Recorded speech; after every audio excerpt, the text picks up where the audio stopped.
So today is lesson 5. Yeah, the ice caps are good too, Sviatoslav. I agree. Lesson 5. So today is our last class together, and then Eduardo is going to be taking over next week in your last class before reading week, which will be starting in 2 weeks. So what's going on today?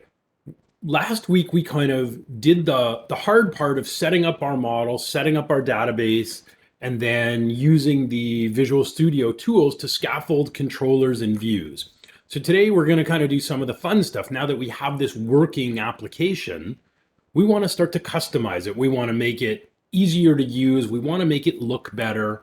So we're going to take what the scaffolding gives us, and we're going to start to convert it more into kind of a full-scale production type of website. And so we're going to add some data validation rules. We're going to make layout changes. We're going to add user-friendly labels. We're going to format things like our currency. We're also going to look at how do we upload files. So I've included logos for some of the products we've been putting in our liquor store. So we can look at how, when we add or edit a product, how do we upload a file in .NET and then display it. We've already deployed the store actually to Azure via GitHub. We already did this last week. So the kinds of customizations we're going to do today, these will be some of the things you'll want to do with your assignment. And just a reminder that your assignment 1B, your completed project with your working models, views, controllers deployed to the Azure website, that is due next Tuesday. So before your first class with Eduardo, I will still be grading this part of the assignment, but then Eduardo is going to be doing everything after this. So please make sure that you're working on your assignment. You do have a week, basically 6.5 days to submit it. So let's open up our .NET Drinks project from last week. I've already got mine running. So open up Visual Studio.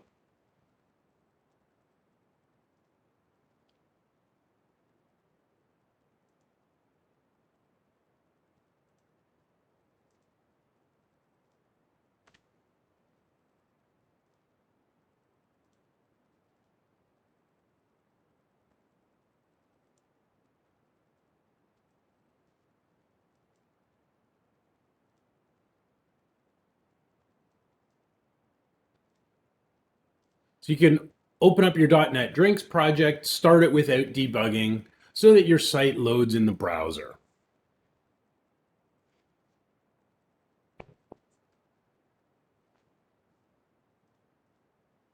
So last week we scaffolded 3 controllers: the brands controller, the categories controller, and the products controller. So they looked like this. We get a list of brands with links for adding, editing, and deleting. In fact, I'll go ahead and edit one of these. Let's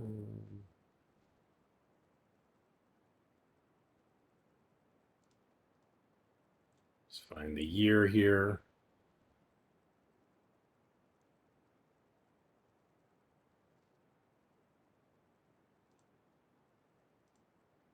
So I'm going to edit one of my brands actually.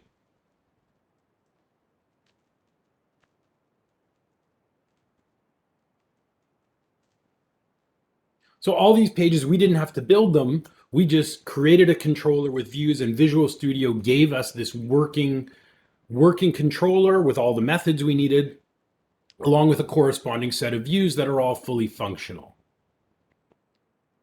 which is great. So that was our brands. Then we scaffolded a categories controller, and we added some categories. I'll maybe add a new category here. I'll add a whiskey category.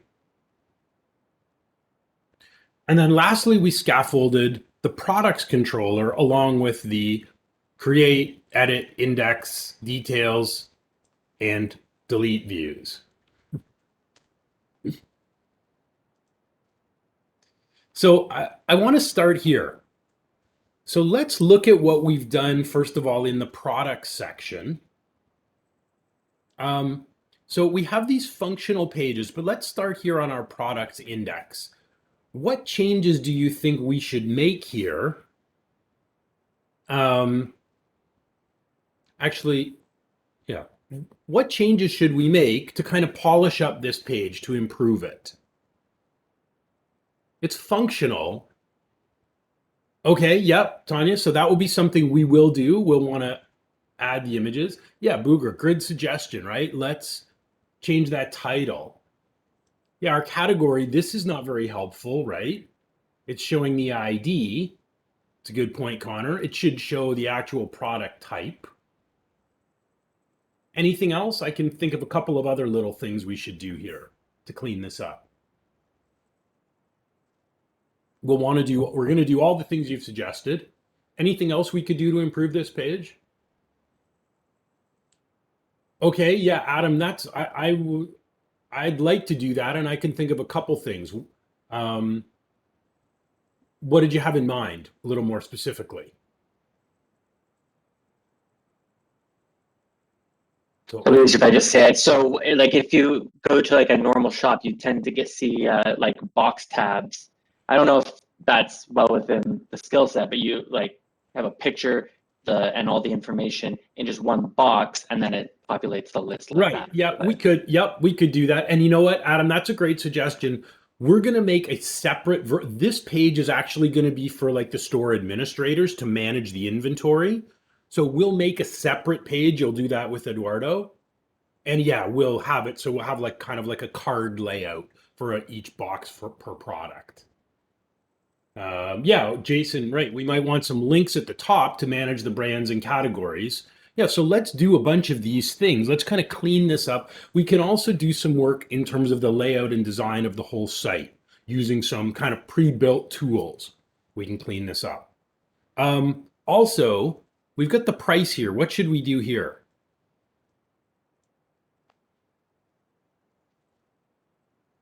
Yeah, let's format it as price.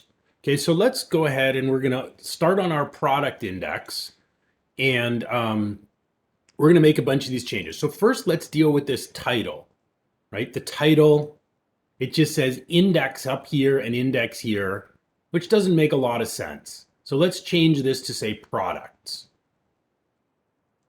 So I'll go to my Solution Explorer. Actually, just going to close all my files for now. Whoops.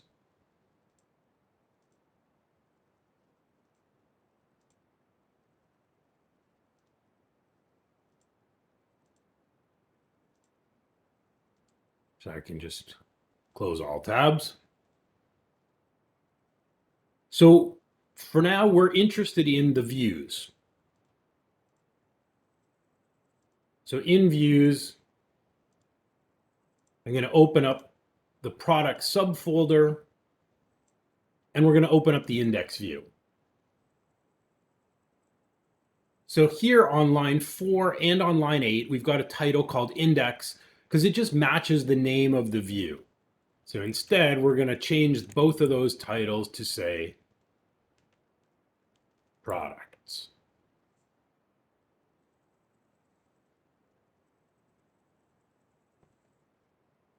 So just change the HTML. And Visual Studio nicely, notice it gives me this little green marker indicating we've made a change on these two lines. So if I go back to the browser and hit refresh,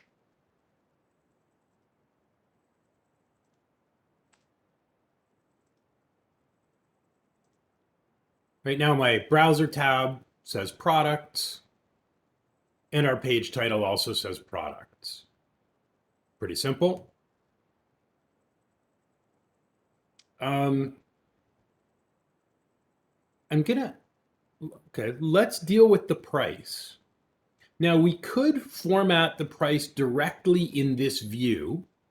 You know, like we could just, if we come down here to, here's where the actual item price is being displayed on. It'll be on line 44 in this second column. So, I mean, we could just put a $sign in here or use a string formatting function in here. That would work. However, the price is also displayed. If I click details, it's also displayed here as well. So we have a way with the MVC framework that we could globally set the display format for the product price column. And that way it would automatically format it both here as well as here. At least we can try it. So we're going to go, instead of modifying this right here, we'll see if this works. Let's go and open up our product model. So in Solution Explorer, in the Models folder, let's open up our product model. And we want to globally set a display format for the price.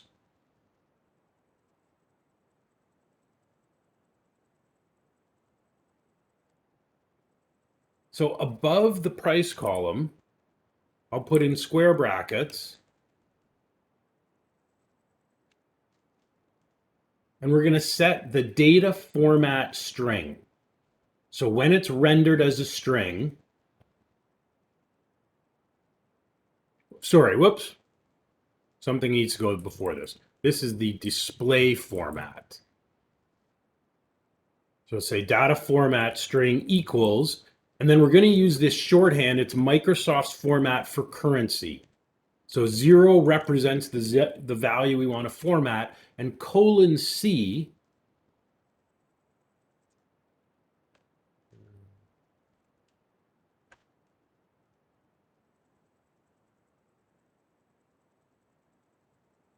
now we get this error. It doesn't recognize this data format string, doesn't recognize display format. It suggests we're missing a reference, which we are. We already did this in our brand model. We need to make a reference to system.componentModel.data annotations. So I'll just accept that suggestion.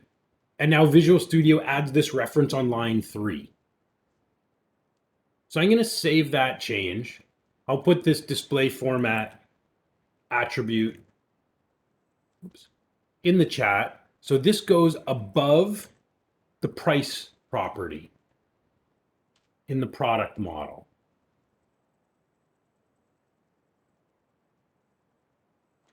So now I'm going to go back and I want to refresh the product index, and we'll see if our prices got formatted as currency. And this uses the regional settings on the web server. So if our web server is in Japan, it's going to format the currency in yen. If our web server is in India, it's going to format the currency as rupees. So we'll see.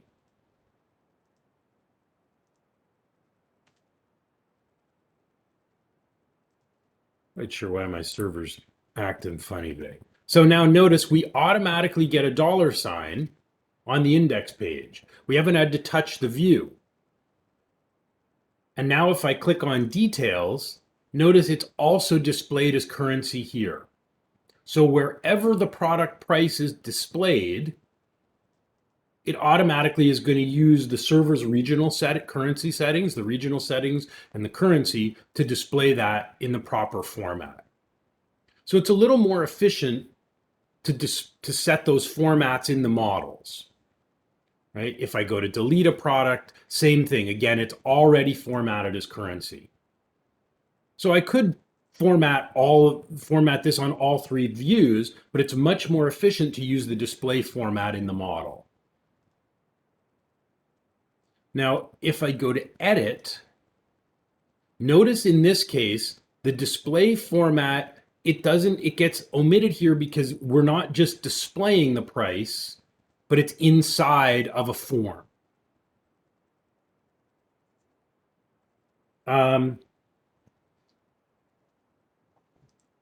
Yes, Booger, good question. What we need to do,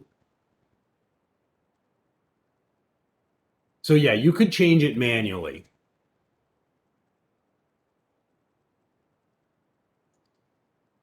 If your server is not set to do that, then yes, absolutely, you could just put in the $sign in front for sure. Okay, so we format it as currency. We need to deal with this category. So let's look. See, notice here, our brand names are showing, but our category names are not. So let's look at why. On line 53, we've got item.brand, so that's the parent, .name. But for some reason on line 56, it gave us item.category.id. So I'm going to replace that. Instead of the category ID, we want the category name as well. So let's see what happens. Let's see if that works.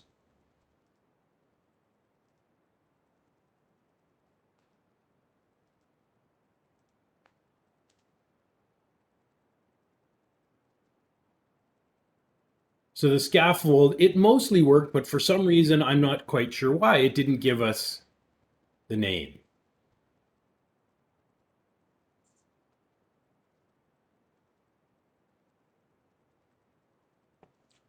I'm going to add, yep, Jillian, you're right. You can do that. I'm going to add a few more products here.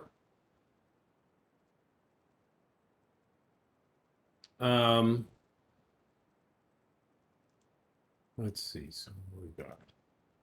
I'm going to add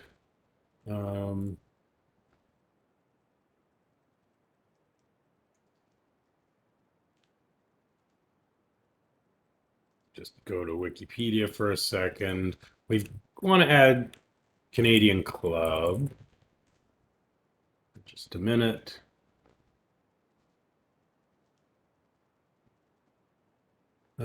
So I'm looking for one of they've got a bunch of different products. Okay, so we'll add the Canadian Club Reserve. CC Reserve.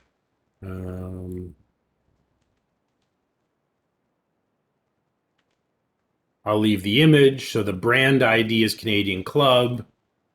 So now we've got an issue here because I don't even know which is the right. Well, I'll just pick category 2 for now. Pick category ID 5. Okay, so it is whiskey. That's fine because I can always update this. So Adam, I want to come back to something else you suggested earlier about presenting. So notice the order of the product. What order are the products displayed in on this page?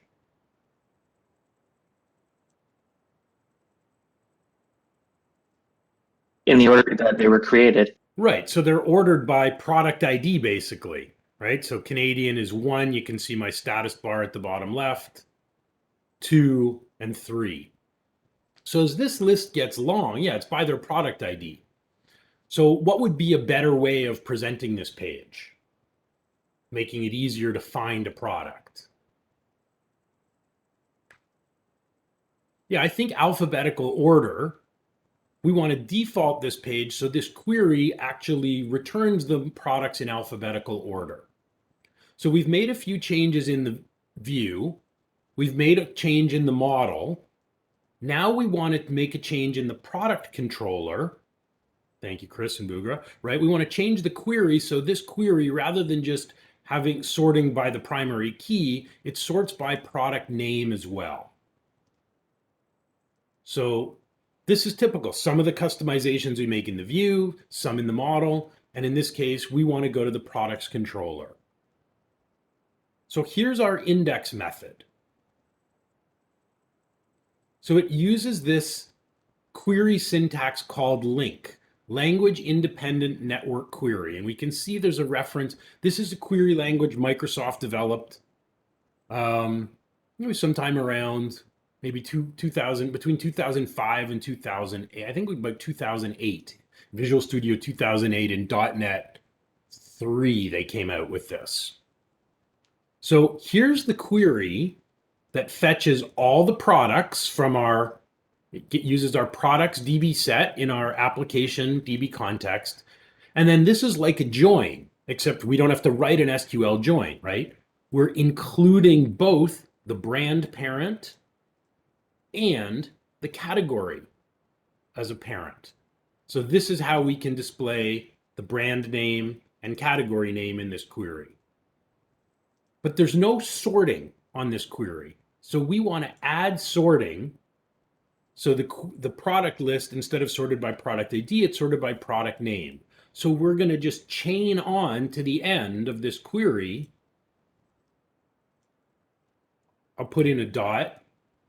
And then we get all of these other link methods that we can use for our query. And we want this one. We want to use an order by. And notice there's an order by, as well as an order by descending, if we want to sort from Z to A. There's also, if we want to sort by multiple columns, there's also a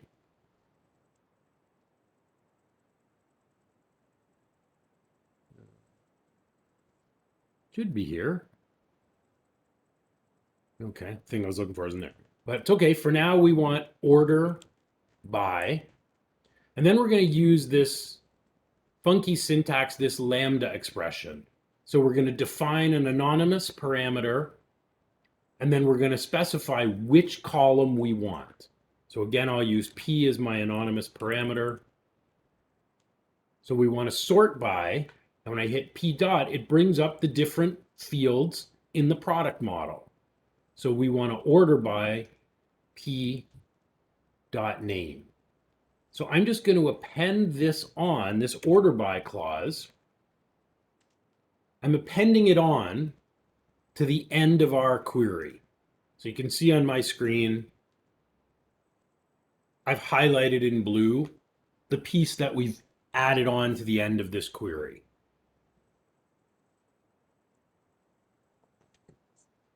So now if I go and refresh my product index, it should be in alphabetical order.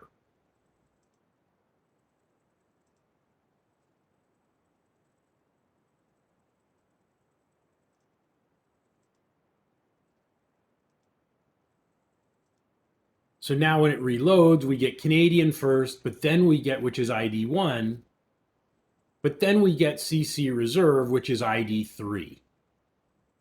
So it's no longer in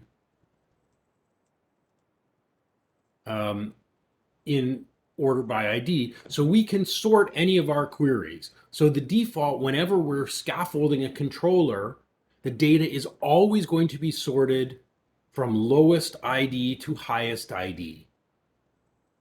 But that's often not the best way for us to show the information to our end users.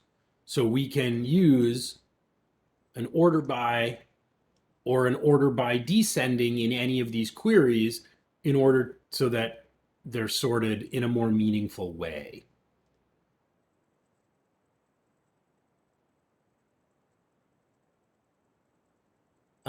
Now there's another sorting feature that we often see in pages like this where we have data displayed in HTML tables. So we've improved the sorting so that it makes sense. What other kind of sorting option might we want to add to this page? That's common when we give users data in a grid of rows and columns.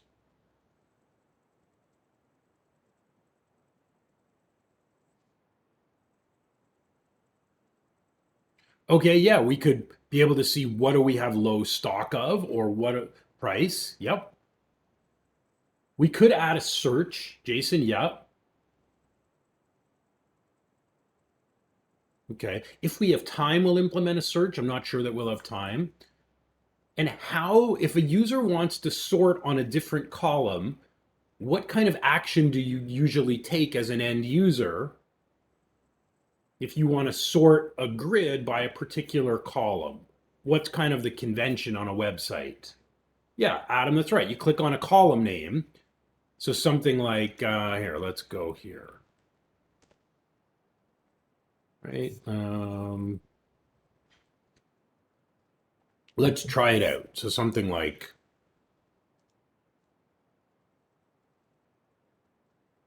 this, right? All my column headings are clickable.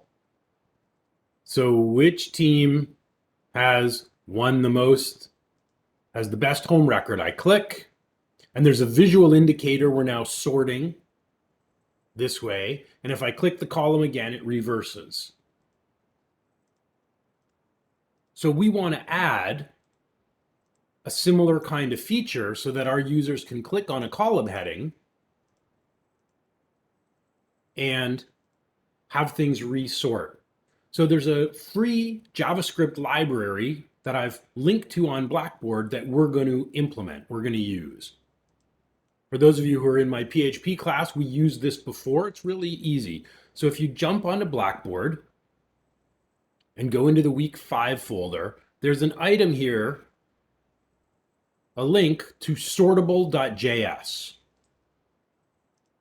So open that up. You don't have to read all this. We'll just go through it. It's really simple. So here's an example of an HTML table that's just static. You can't sort it, right? So this is pretty similar to our products page. There's currently no way to sort this list. You get alphabetically by name, and that's it. So Sortable will give us this functionality. We click on a column, we get a little arrow. Click it again, it sorts in the reverse. So the implementation of this is super simple. It works with any HTML table. Doesn't matter what the backend language is, whether it's .NET, PHP, JavaScript, doesn't matter. So it says, okay, you got 3 steps.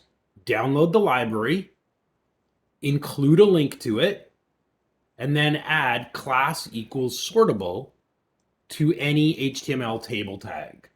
That's it. So this is exactly what we're going to do. So in the middle here on step 1, it says download the JavaScript library in this kind of reddish orange color. So I'm going to right click that link and I'm going to choose save link as. And then I'll go to my project and we'll figure out where in our .NET Drinks project we should save this JavaScript file.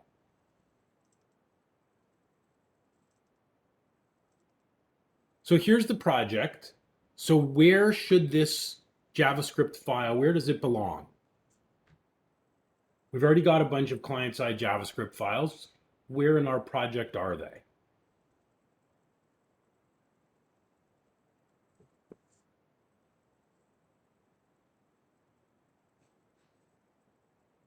We've already got the folder that we need.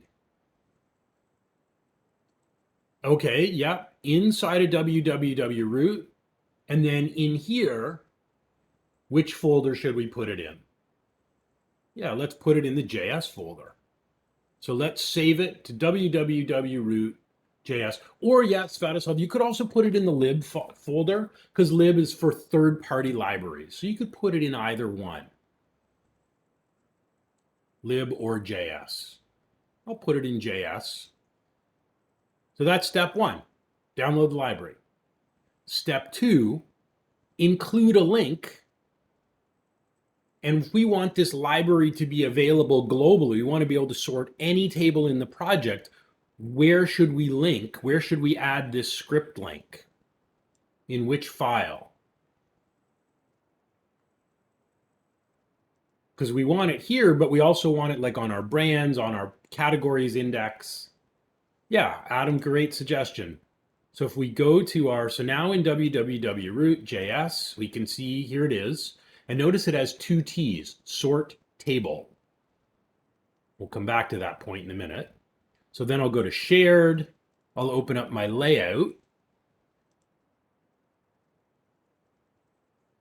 And then I'm going to add a link here.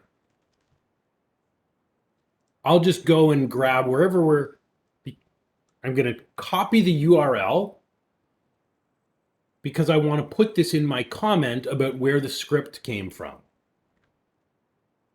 Table sorting script from.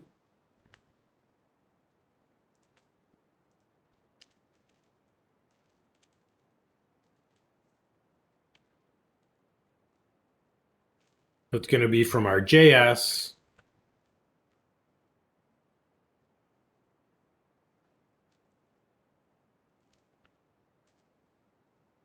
No, I guess I don't need to defer if it's at the bottom. Okay. So I'm going to add that. If you saved it to the lib folder instead, then your source will be lib.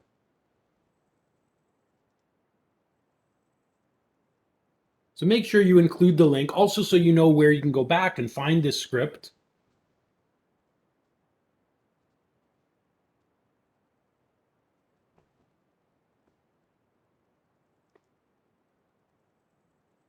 So that was step 2. Step 1, download the library. Step 2, link to it. Step 3, add the class of sortable. And now notice the library has 2 T's in the name. It's sort table. But the class we need only has 1 T. It's just sortable. So I'm going to go back to the products index now. And on line 13, we've got table class equals table, which is a bootstrap class. And now I'm going to add sortable.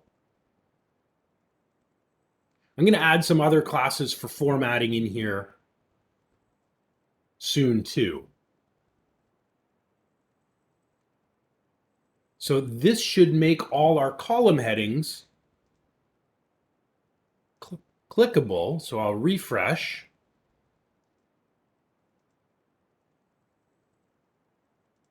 And now if I click the price, my table sorts lowest to highest. If I click it again, it goes the other way. Stock. Right, I want to search by category, brand, name. Excuse me. So this is better. You know, we didn't have to write any code. Let's just use an open source library that works well. Now, there's one other little thing we should add to this.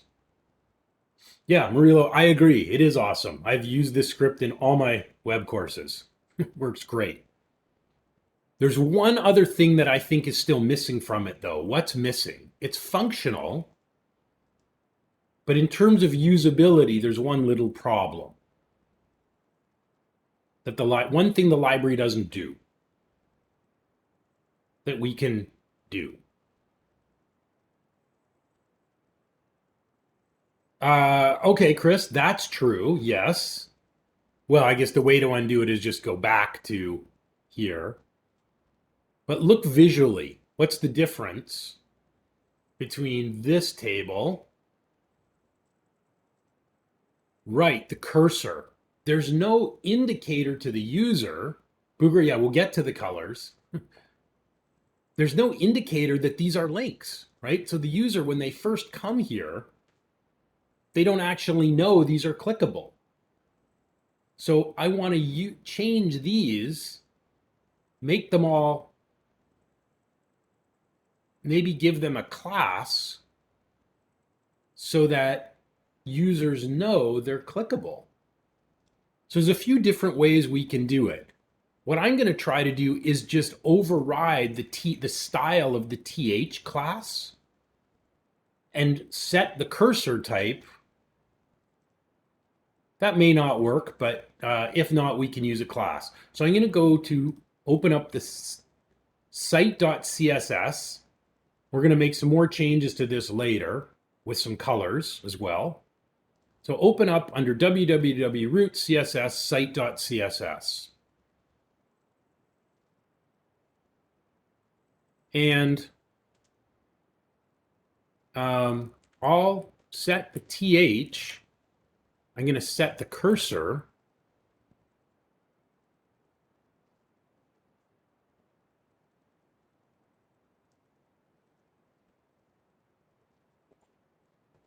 which one do we want?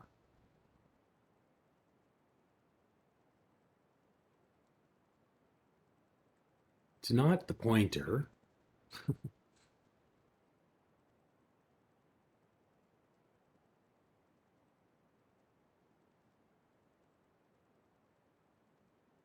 I have to think about which class I want here.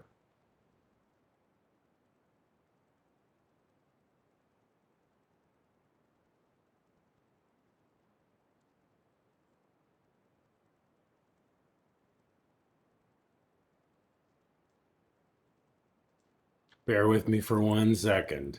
All right, it should be the hand cursor. Not sure why it's not showing me.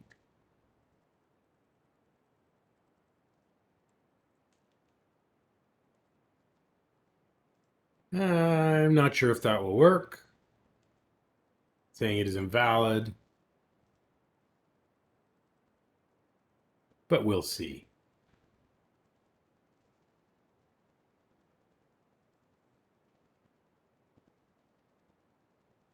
Oh, it might be URL.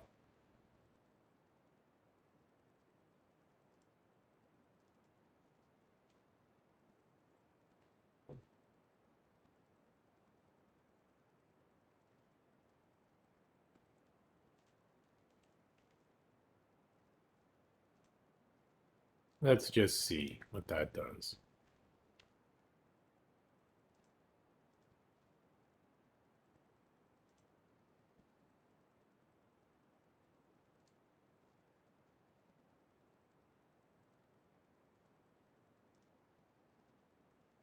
Okay, we'll do this a different way. Instead of using the cursor, I'll make the headings, I'll just wrap them in an empty link. Let's see if I just put in an A tag around the name.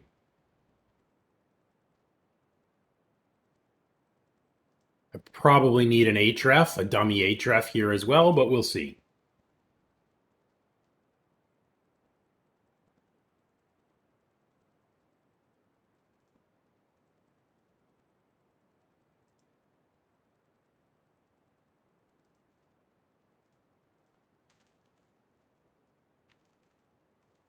Okay, I think if I do it this way, it will work now.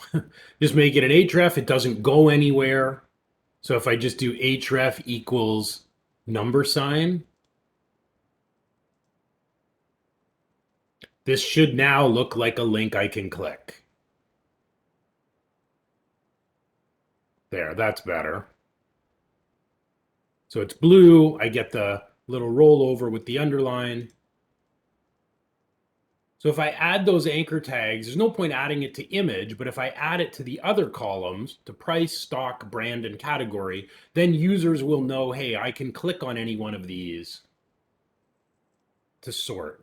So I'll just copy that anchor tag onto price, brand, and category, and then I'll close those tags as well.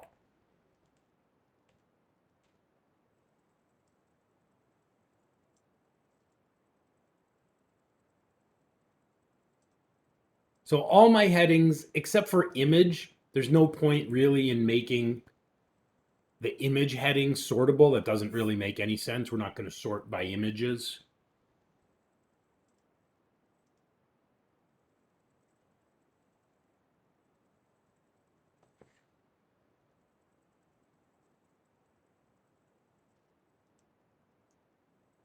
So now it's obvious to users that we can click them. Okay, so this page is getting better. We are going to do some design work on it as well. We'll add some color. I've created a logo. We'll pick a color palette. We'll do all that stuff, but we'll come back to that a little bit later.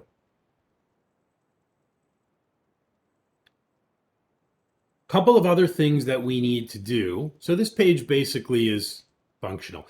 We do need links in the nav bar, right? So let's go and add links to brands, categories, and products in our navigation bar. Because right now we have no way to get here other than actually typing the URL directly. So I'm going to go back to our layout file. Now, we've got this link here in the header to the privacy policy. I don't think we really need this here. We don't typically see a privacy link. We've already got a privacy link down at the bottom. So I don't really need it up here. So I'm going to change the privacy link here. I'm going to take out this ASP area. We don't really need it. I'm going to change the controller to brands. The action is going to be index, and our link text is going to say brands.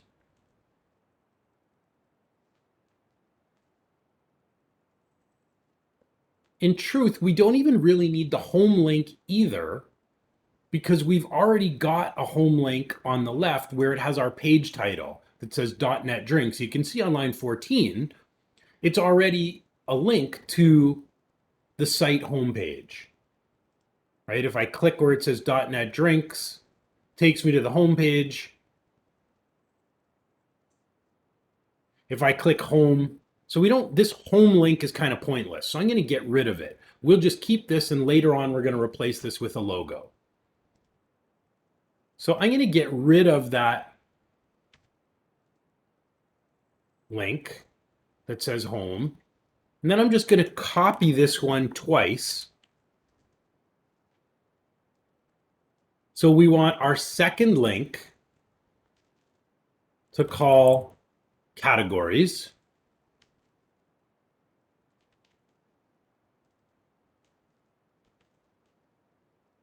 And we want our third link. So all of them use the same action, which is index. This one will show the list of brands. The second link shows the list of categories. And the third link shows the list of products. Now, eventually you're going to secure these links. You're going to do this next week with Eduardo. So these links are only going to be visible when an administrator logs into the site. Normally, we're not going to let any anonymous user have access to these links, but for today, we're just going to leave them. Okay, so I'll put them in the chat. So every link has the same action, but a different controller and different text for each link.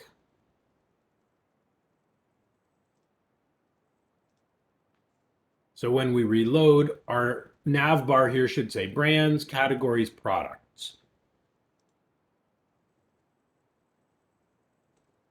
So I get a list of brands, list of categories, list of products.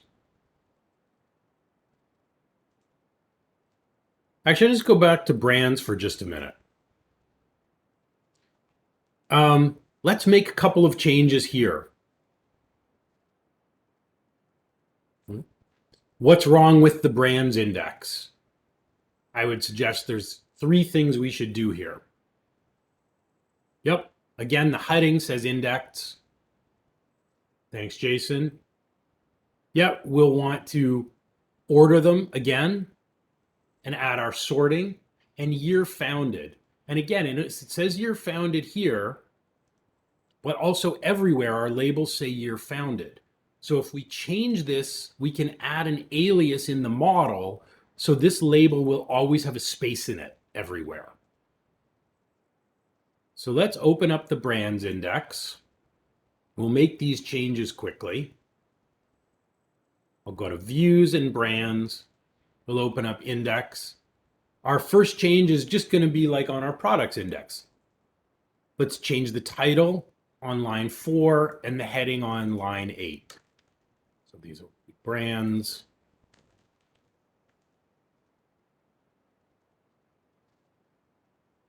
We can make everything sortable by just adding the sortable class to our table like we did before. And then again, we can add these dead links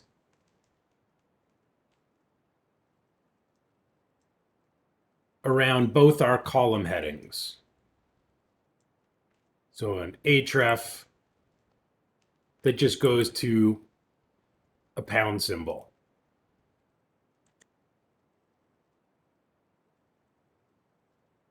So we've changed line 4 and 8.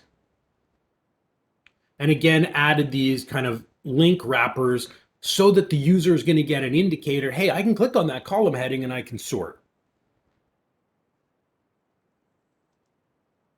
I'll just reload.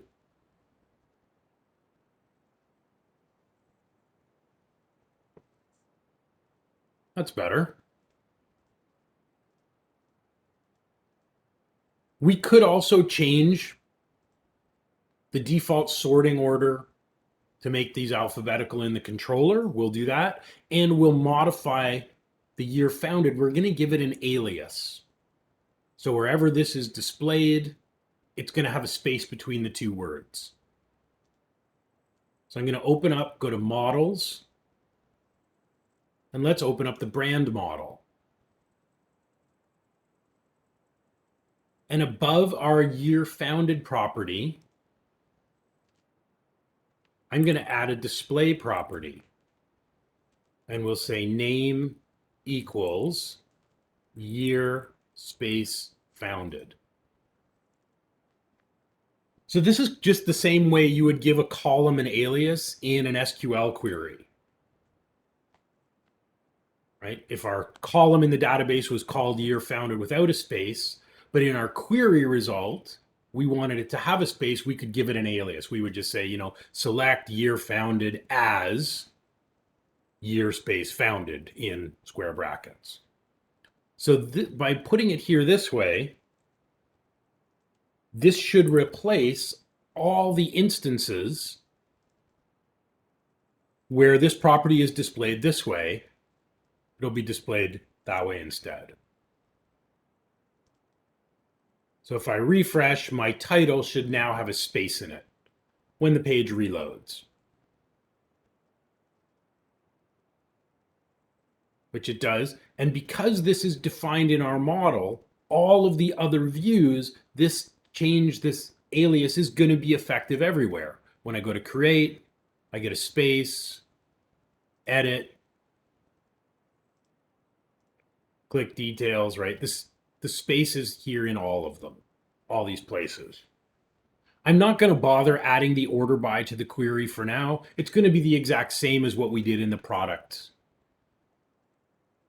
query in the product index. So I'm just going to leave this because we can sort easily enough for now.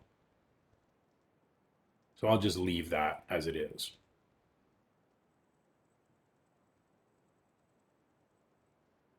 So you can start to see by making these changes how our website we're converting it from what the scaffold gives us to something that's a little more attractive and a little easier to use. Okay, the scaffolded code is a starting point, it's not an end point. So in your assignments, yes, you're going to scaffold your controllers and views, but I want you to make some of these kinds of changes as we're doing today. Make the site easier to use and make it more attractive. Okay, it is 11:53. I'm going to upload everything we've done so far to GitHub. We're going to do a few more things with this. First one, and probably the most complex, is we're going to deal with the images. So when we're adding a product or editing a product, we want the ability to upload an image. And as Tanya suggested earlier, if there is an image, we want to display it in the list. And then we're going to do a little design customization by adding a color theme, adding a font, and adding a logo. So this looks less like kind of a template site and a little more like a site that somebody might actually pay us to build. Okay, so I'm going to pause the recording. I will push everything up to GitHub right now. Let's take a 10-minute break and go stretch our legs, and we will come back at 12:05 and resume with this.